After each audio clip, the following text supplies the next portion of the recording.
এটা হচ্ছে আমাদের আশরাফ ভাই, আমাদের অফিস থেকে বিদায় নিতেছে। এই মাসে রিজাইন দিচ্ছে, সামনের মাসে চলে যাবে। ভাই আপনার মনে কি কষ্ট নিয়ে রিজাইন দিচ্ছেন নাকি এমনিতেই চলে যাচ্ছেন? না, কোনো কষ্ট নেই।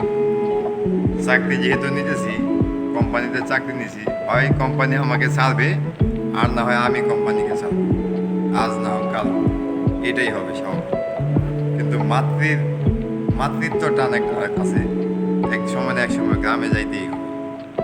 তাই চিন্তা করলাম যে এখনই সময়, চাকরি থেকে একটু অব্যাহতি নেওয়া দরকার। বহুদিন চাকরি করলাম, এই সুবাদেই ইস্তেফা দেওয়া। আপনি কি রেজিগনেশন দেওয়া।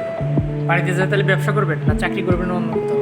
চাকরি করার ইচ্ছা নাই, ব্যবসা করার ইচ্ছা আছে। ইচ্ছা দেখা যাক আল্লাহ কি করে। আপনার কত বছর চাকরি লাইফ? প্রায় 23 বছর। ওরে সর্বনাশ, অনেক বছর চাকরি করছে।